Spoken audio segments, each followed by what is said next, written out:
Aujourd'hui, je vais parler d'un sujet qui touche probablement plusieurs personnes. On va parler de voitures. Plus précisément, on va parler de ce que ça coûte vraiment de financer une voiture à 7% d'intérêt quand tu as entre 20 et 30 ans. Je vais te montrer des chiffres qui vont peut-être te faire mal au ventre, parce que si tu es en train de faire des paiements de voiture en ce moment, ce que je vais te montrer, c'est le coût réel de cette décision. Pas juste le montant que tu payes à la banque, le coût total, incluant ce que cet argent-là aurait pu devenir si tu l'avais investi à la place. Avant que des gens dans les commentaires ils s'énervent, je vais être clair sur une chose. Je suis pas en train de te dire que tu n'as pas le droit d'avoir une belle voiture. Une voiture, c'est parfois une nécessité, surtout au Québec, où le transport en commun est limité en dehors de Montréal. Ce que je remets en question, c'est la façon dont on finance ce véhicule-là, et surtout la mentalité qu'on a autour de ça. Parce qu'au Québec et partout au Canada, il y a une norme sociale qui dit que c'est normal d'avoir un paiement de voiture. C'est presque un rite de passage. Tu as 22 ans, tu commences à travailler, puis la première chose que tu fais, c'est aller chez un concessionnaire, te chercher un char flambant neuf avec un financement sur 7 ans à 7%. Puis personne autour de toi te dit que tu es peut-être en train de flamber tes finances pour la prochaine décennie. Fait qu'aujourd'hui, on va faire le calcul, puis tu décideras par toi-même. On va commencer par les bases. Un scénario typique que je vois souvent chez les 20 à 30 ans au Québec, c'est une voiture neuve à 35 000, financée sur 7 ans, à 7% d'intérêt, avec un petit down payment de 3 000 $. Ça nous donne un solde financé de 32 000. À 7% sur 84 mois, ton paiement mensuel tourne autour de 485 $ par mois. Mais certaines personnes prennent des véhicules à 45 000, 50 000, et là, le paiement il grimpe facilement à 600, 650 par mois. On va utiliser 600 $ comme chiffre de référence pour aujourd'hui parce que c'est réaliste puis c'est un chiffron. 600 $ par mois pendant 7 ans, ça fait 50 400 de paiement au total pour une voiture qui en valait 35 000 $ au départ. Donc, tu as déjà payé 15 400 en intérêt pur, de l'argent qui est parti dans les poches de la banque ou du concessionnaire et qui t'a rien donné en retour. Puis encore, on n'a pas parlé de l'assurance qui monte parce que c'est un véhicule neuf, des taxes à l'achat, des frais de dossier, du transport et de la préparation. Dans la vraie vie, une voiture neuve à 35 000 $ te coûte facilement 60 000 sur 7 ans quand tu additionnes tout. Mais ce que je veux vraiment te montrer aujourd'hui, c'est pas juste les intérêts. Parce que les intérêts, ça c'est le coût visible. Ce que la plupart des gens ne calculent jamais, c'est le coût d'opportunité. Ça veut dire, qu'est-ce que cet argent-là aurait pu faire pour toi si tu l'avais investi plutôt que de l'envoyer à la banque chaque mois? On va prendre deux scénarios. Scénario A, tu finances ta voiture, tu payes 600 $ par mois pendant 7 ans. À la fin, tu as une voiture qui vaut peut-être 8, 10 000 en vraie valeur, parce qu'une voiture perd en moyenne 50 à 60% de sa valeur dans les 5 premières années. C'est pas un investissement, c'est un actif qui déprécie. Chaque année qui passe, ta voiture elle vaut moins. Scénario B, tu gardes ton ancien char, celui qui t'a payé comptant ou presque, puis tu investis ces 600 $ par mois dans un ETF comme VFV qui suit le S&P 500. On utilise un rendement annuel de 10% dans ce cas-ci, donc 600 $ par mois pendant 7 ans à 10% annuel. Le résultat, environ 69 000 $ à partir de zéro. Pendant la même période où l'autre personne a un véhicule qui vaut 9 000. La différence entre les deux scénarios sur 7 ans, c'est environ 60 000. Ça, c'est le vrai prix d'un paiement de voiture quand tu as entre 20 et 30 ans.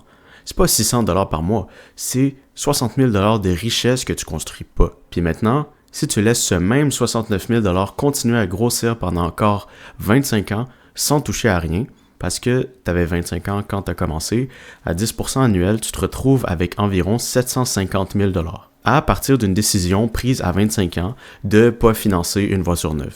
Parce que la voiture neuve, c'est pas juste un paiement de 600 $ par mois. Dans le contexte de ta vie financière à long terme, c'est potentiellement 700 000 $ que tu verras jamais. Maintenant, est-ce que ça veut dire qu'il faut jamais acheter une voiture? Non. Est-ce que ça veut dire qu'il faut se promener en vélo toute sa vie? Non plus. Mais ça veut dire qu'avant de signer un financement, tu devrais faire ce calcul-là et décider en connaissance de cause. Maintenant que tu as les chiffres, je vais pas te laisser là avec aucune option, parce que je peux te dire oui, finance pas ta voiture, mais dans la vraie vie, c'est pas tout le monde qui part avec 20 000 $ de sa poche pour acheter un char comptant. Fait que voici ce que je ferai à ta place selon ta situation. Si t'as pas encore de voiture ou que tu t'apprêtes à en acheter une, c'est le scénario idéal. Mon conseil, c'est vise une voiture usagée, ça peut être entre 5 000 à 10 000, peut-être même 15 000 si tu as assez pour payer ça comptant, ou sinon avec le moins de financement possible. Les Corolla, Civic, Mazda 3, vous connaissez déjà les modèles. Ça passe les hivers, ça coûte pas cher à entretenir, puis tu peux en trouver en bon état ou avec moindrement de réparations à faire. Oublie les voitures neuves. La dépréciation d'une voiture neuve dans les 12 premiers mois, c'est souvent de 15 à 20% de sa valeur. C'est quelqu'un d'autre qui aura payé ça pour toi. Profites-en. Si tu as déjà un financement en cours, puis c'est probablement le cas pour beaucoup de personnes qui regardent cette vidéo, tu as quelques options.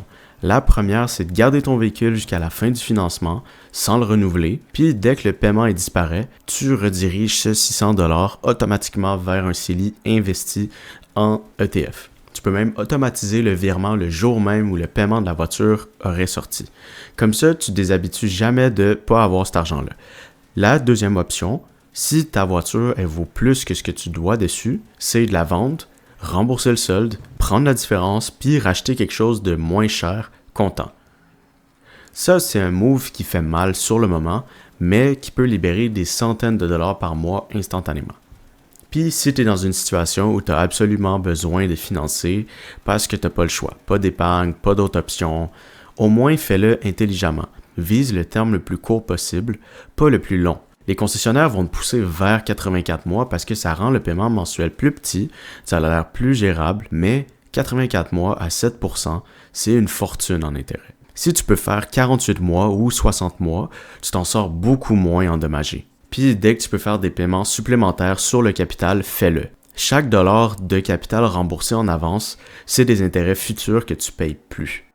Mais selon moi, c'est pas juste des mathématiques, c'est aussi une question de mentalité. Au Québec et dans toute l'Amérique du Nord, on a développé une relation émotionnelle bizarre avec les voitures. La voiture, c'est devenu un symbole de statut social. T'arrives à ta nouvelle job, tes collègues regardent ce que tu conduis. Tu vois, ta famille, les oncles, les cousins, ils regardent ce que tu as dans l'entrée. Il y a une pression sociale réelle à un véhicule récent, propre, impressionnant, puis les concessionnaires, ils le savent. Toute leur stratégie de vente est bâtie là-dessus. Ils ne vendent pas un moyen de transport, ils te vendent une identité.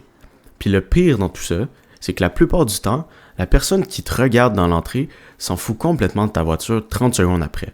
Tout le monde est occupé à penser à sa propre vie pour vraiment se soucier de ce que tu conduis. Mais toi, tu vas payer 600$ par mois pendant 7 ans pour cette impression-là. Une voiture, c'est un outil. Sa job, c'est de te transporter du point A au point B. C'est tout.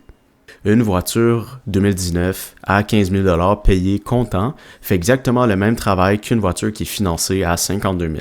La différence, c'est que la première voiture que tu as payée cash, elle te laisse 600$ par mois à investir. Puis, dans 30 ans, cette décision-là, elle vaut potentiellement plusieurs centaines de milliers de dollars. Est-ce qu'il y a des situations où financer une voiture fait du sens? Oui, si le taux d'intérêt il est très bas, disons de 0 à 2% que certains concessionnaires offrent sur certains modèles. Mais 7, 8, 9% d'intérêt et même plus parfois sur un actif qui perd de la valeur à chaque jour, c'est une des pires décisions financières que tu peux prendre dans la vingtaine. Pas parce que c'est immoral, pas parce que tu n'as pas le droit, mais parce que mathématiquement, tu travailles contre toi-même. Le message que je veux que tu gardes de cette vidéo, c'est simple.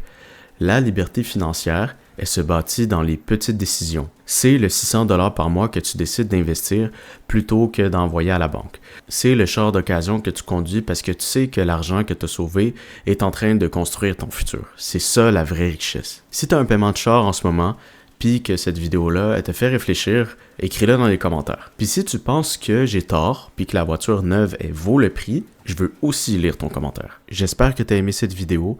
Pense à liker, commenter, partager, t'abonner. Ça va vraiment m'aider pour l'algorithme.